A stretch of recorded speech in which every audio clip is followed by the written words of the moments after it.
Shalom, shalom. First and foremost, I want to give all praises to Yahweh, Bahashim Yahweh Shai, Bahashim Rakah Kwadash.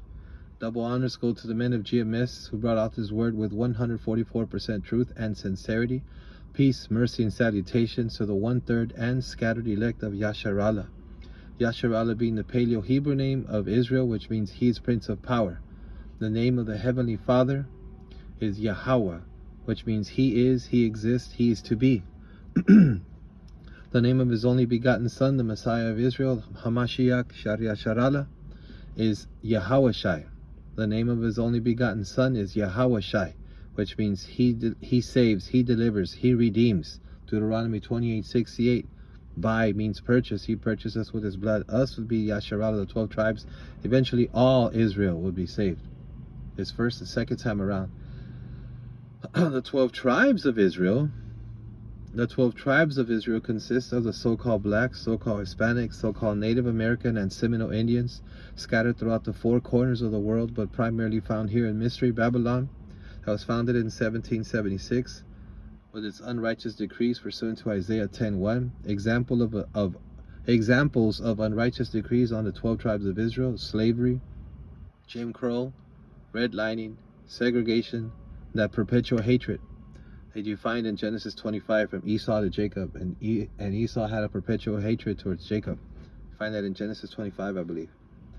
So I've been reading a book still by Jacqueline Batalora. Batalora. I'm still having trouble pronouncing it. I think it's Italian. Batalora.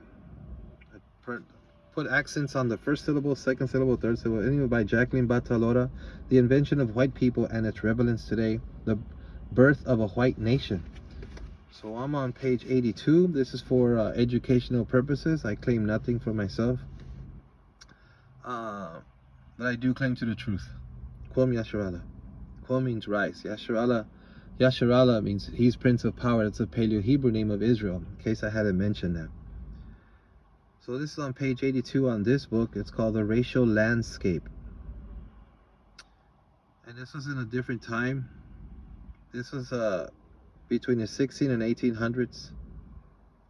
It says here, the racial landscape. Black people had so thoroughly been defined as anathema to citizenship, and as a direct opposite of that which was valued in America, also known as freedom, i.e. freedom, while white people represented full citizenship and freedom and were presumed superior to all groups constructed as other than white. You can close the book right there.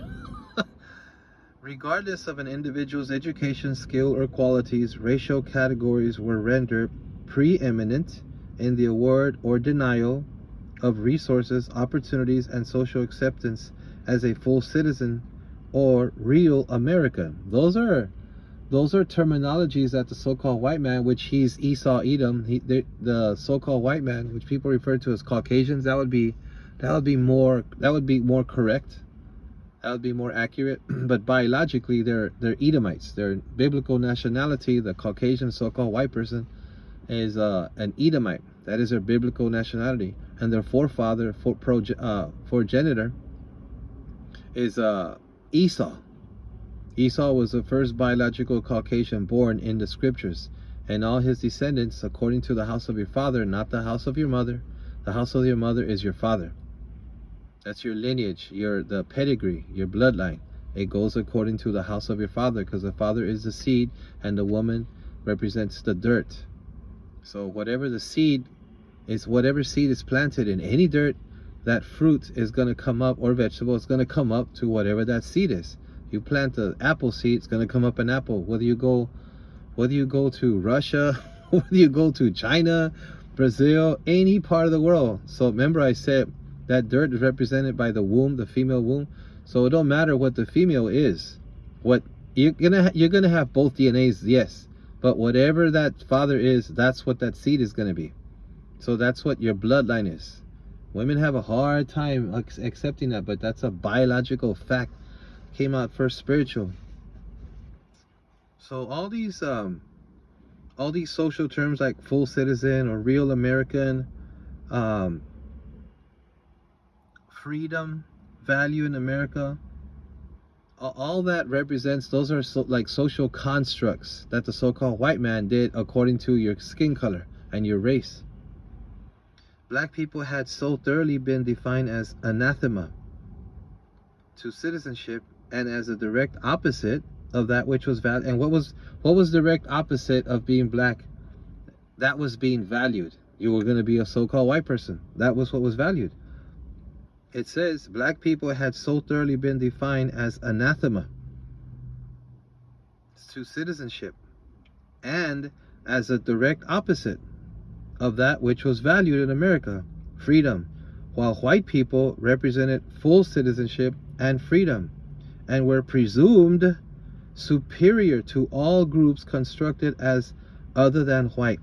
So if you were other than white, you were inferior. If you were so-called white, you were superior. That's the social construct. That's the perpetual hatred that the Edomites have, that the Lord put on Esau and all his descendants, the Edomites. As a result, the surest route to success in America was in and through whiteness. If you're going to be a success, you have to be so-called white. They don't really put what they really are, an Edomite. They're Edomites. They're from the nation of Edom, not the nation of white. This, of course, presented a challenge to a group who lived and worked within such close proximity to black people. Many Irish Catholics, desperate for work, faced treacherous conditions that placed them in regular contact with so-called black laborers. I put the so-called in there. And that sometimes placed them as less valuable than slave labor. Most Irish men worked at some point as canal, railroad, construction, or dock laborers, while Irish women often worked as domestic servants. Yeah, if you were close to the so-called black slave, then you were going to have a hard time. But if you were closest to the so-called white people, and you were white, you were going to have an easier time. Anyways, with this, I hope you guys were edified. Kwam Yasharala until the next one. Shalom.